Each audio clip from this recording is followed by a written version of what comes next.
This is Quantitative Methods, Lecture 5, Introduction to Probability. In this lecture, we're going to talk about the probability and the relevant concepts. We will also talk about the basic operations of probability. What is probability? Are you bringing it to the game? Yeah, I don't want to leave it. And maybe we're going to the game. Where are we going now? To see someone about my job. I don't understand. You don't understand what? Are we going to the game? I said possibly we're going to the game. Do you know what possibly means? Like probably? No, probably means there's a good chance that we're going. Possibly means we might not. What does probably mean? It means we have a good chance. And what does possibly mean? I know what it means. What does it mean? It means that we're not going to the game. How did you get so smart? Because you're smart. The probability is a likelihood or chance of something happening. In a quantitative methods, probability is a numerical measure of the chance of a particular event occurring. Probability takes a range of 0 and 1. If the probability of something is 0, that means this event is impossible. If the probability of something happening is 1, that means it is certain. Or the probability can take any value between 0 and 1. A very good example of 50% or 0.5 probability is tossing a fair coin. If you toss a fair coin, you have two options. You either get head or a tail. Probability of getting a head is 0.5, and probability of getting a tail is also 0.5. And we have to remember that all the probabilities will equal to 1. Meaning, if we toss a coin, we have only two options. We either get a head or a tail. And the probability for head is 0.5, tail is 0.5, and if we add it, it's going to be 1. Now, what about if we use a die? The die has 6 sides. And what is the probability of getting, let's say, 6? If you throw a die, you have 6 options.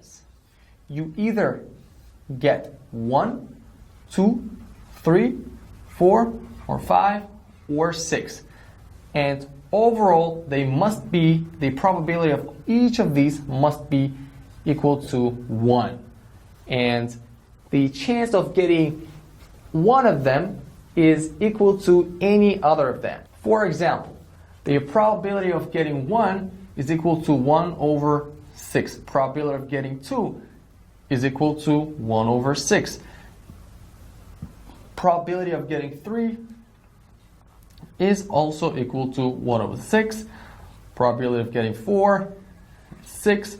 Probability of getting 5, and probability of getting 6 is also 6. If we add them up, we're going to get 6 over 6, and which is equal to 1. That means the probabilities of all of these choices or outcomes should be equal to 1 or 100%. But probability of getting one of them should be equal to only 1 over 6 because we have 6 sides and they all have the same chances to be drawn.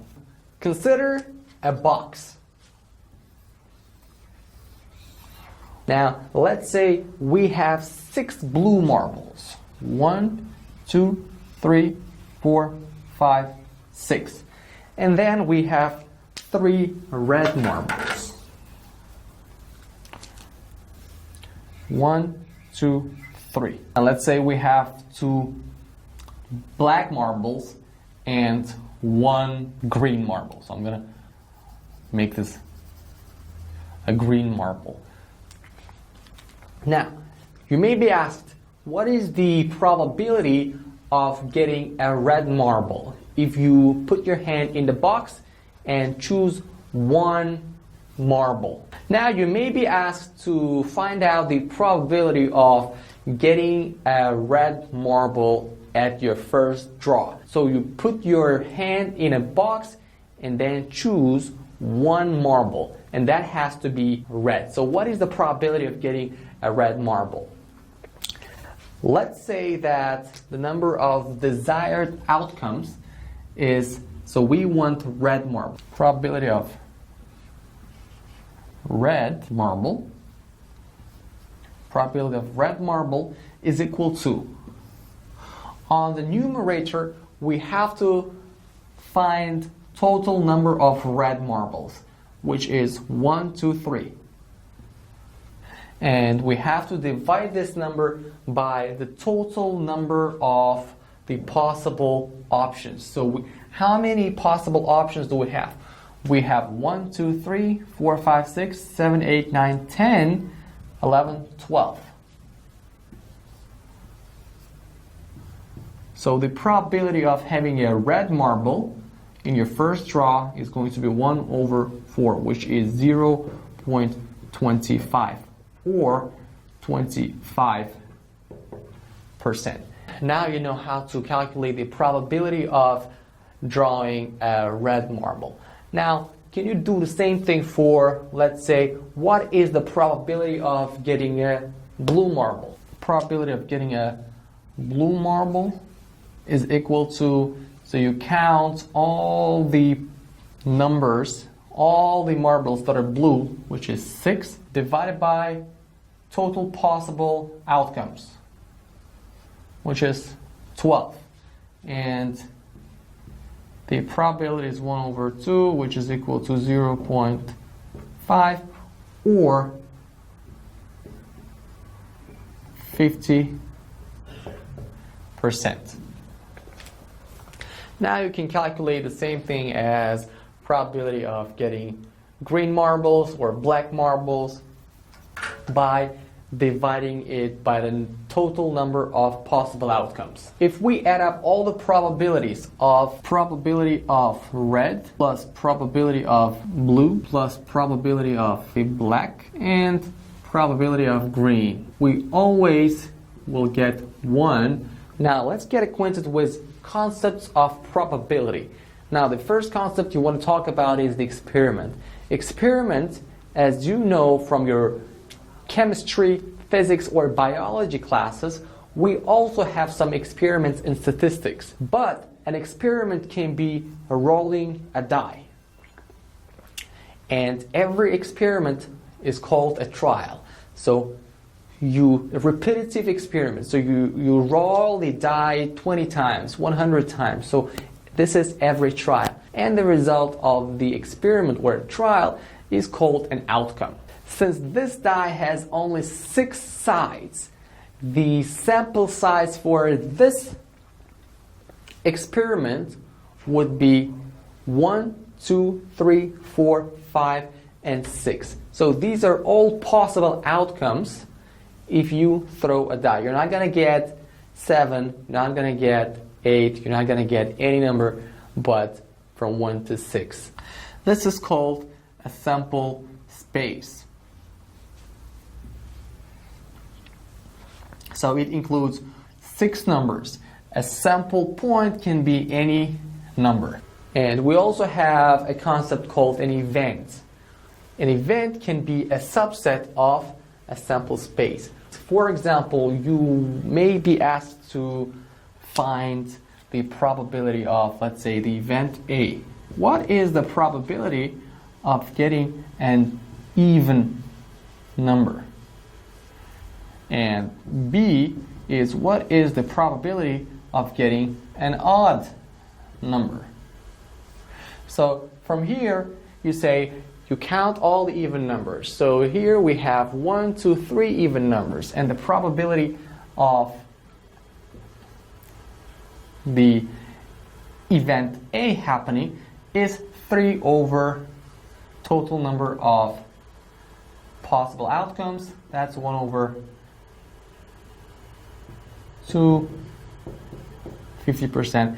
And the same thing for odd, because we have equal number of even and odd numbers. As examples for experiments, we can tell tossing a coin. The experimental outcomes would be head or tail, and sample space would be head tail. Another experiment can be applying for a job, and experimental outcomes for that would be you can be hired or you can be not hired, and the sample space would be hired or not hired. Or you can roll a die, as we talked about it before. So there are 6 outcomes, and the sample space includes the numbers from 1 to 6.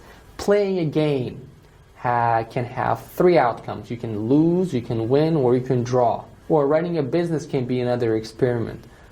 And the outcomes can be you can make a profit, you can make a loss, or you can make a break even, meaning you cannot, you can basically earn what you have invested, and that's it. Now we're going to talk about types of counting rules. The first type would be multiple. So what if we are asked to find the probability of tossing a coin not once but 2 times or 3 times? So that would be a multiple step. Then we're going to talk about combination and permutation. Let's talk about multiple step now. Let's toss a coin twice. What will be the first step? Step 1 would be to toss a coin. And what are the outcomes? So you toss a coin, there are 2 outcomes. The first outcome would be head, and the second outcome would be tail. Now you toss a coin the second time. So the second step would be you again get a head or tail. And at the same time, if you get tail at the first step, on the second step you either get head or tail. Now, how many possible number of outcomes do we have? Let's count. So the first possible outcome is head, head. Head in the first step, head in the second step. The second one is head, tail. Head in the first step and tail in the second step. The third one is tail, head. Tail in the first step, head in the second step. And the fourth one is tail, tail. Tail in the first step, tail in the second step. Now overall we have 1, 2, 3, 4 possible outcomes. Sample set is equal to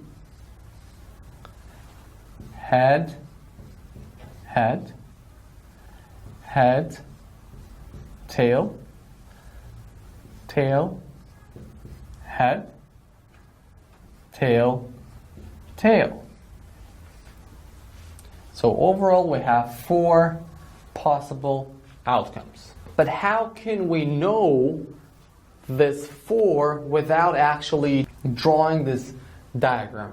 So a very simple rule is that in each step you have to count total number of possible outcomes and just multiply each step's total number of possible outcomes. For example, in the first steps there were 2 possible outcomes, and in the second step you also had 2 possible outcomes. For example, in the first step you had head or tail, in the second step you also had head or tail.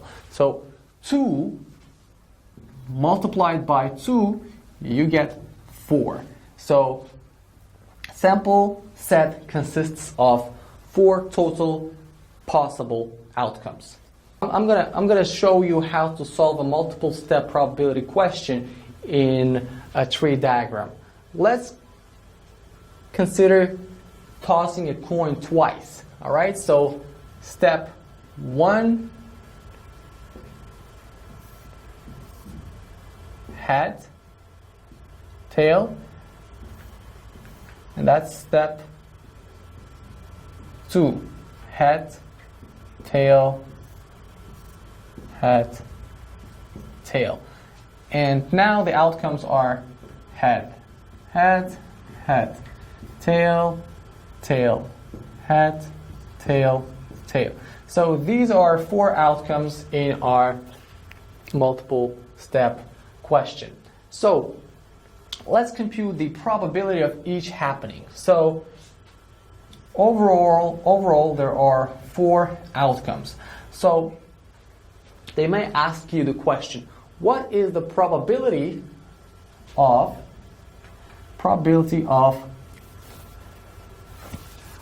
both heads? All right? The probability of both heads means if you toss a coin twice, both times you're going to get heads.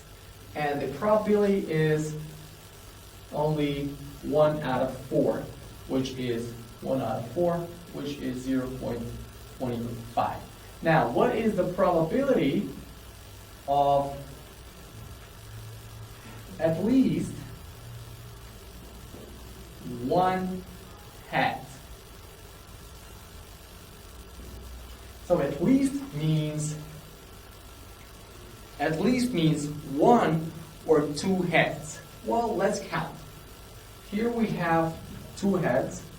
Here we have 1 head. Here we have 1 head. Here we have no heads. That means we have to consider 3 over 4, and the answer is 0.75. All right? So this is the situation. Okay. Now compute the probability of, let's say, no heads. No heads. Meaning, what is the probability you get no heads at all? All right? And that would be the answer. The answer would be, you look at the options where there are no heads, and there is only this answer. So that would be 1 over 4, okay, 0.25, right? Okay, so probability of no heads is 0.25. Now let's